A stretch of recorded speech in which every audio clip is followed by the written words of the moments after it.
पत्थर, गोफन और बड़ी बातें। इज़राइल के पहले राजा का नाम शाऊल था।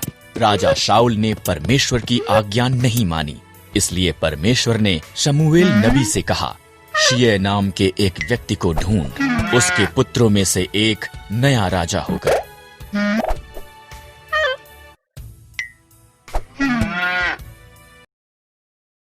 शमूएल को यिशै बैतलहम में मिला। उसने यिशै के 7 पुत्रों को देखा। वो सुंदर और बलवान दिखते थे।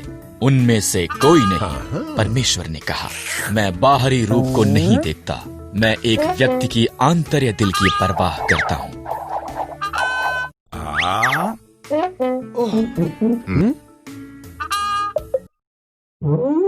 यिशै ने उसके सबसे छोटे बेटे को संदेश भेजा, जो खेतों में भेड़ें चरा रहा था। शमूएल ने उसे देखा और परमेश्वर ने कहा, वही है। इस तरह दाऊद नया राजा होने के लिए अभिषिक्त किया गया था। परमेश्वर एक व्यक्ति के जो उसके दिल में है से ज्यादा उसके बाहरी रूप को देखता है। सही या गलत?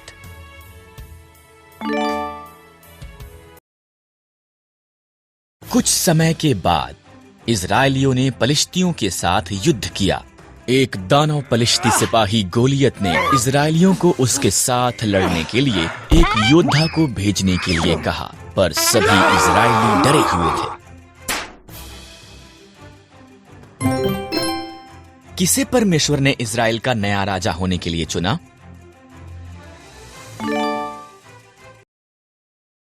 दाऊद सेना में उसके भाइयों के लिए भोजन लेकर आया। उसने गोलियत की चुनौती सुनी और डरा नहीं। परमेश्वर की सेना का अपमान करने की उसकी इतनी हिम्मत।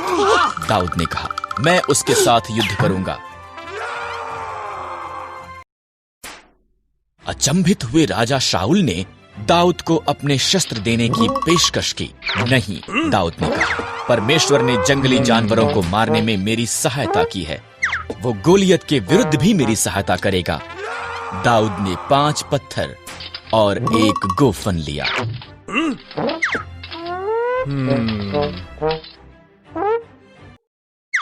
क्या मैं एक कुत्ता हूँ? गोलियत दहाड़ा। तुमने मेरे साथ युद्ध करने के लिए एक छोटे से लड़के को भेजा है।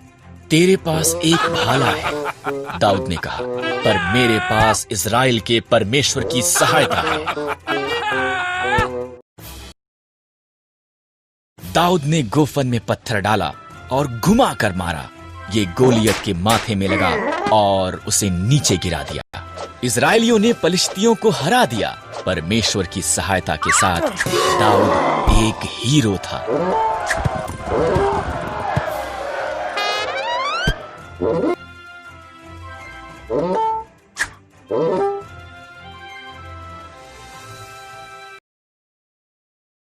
परमेश्वर ने गोलियत दानव को 5 पत्थर और एक गोफन का प्रयोग करते मारने में दाऊद की सहायता की। सही या गलत?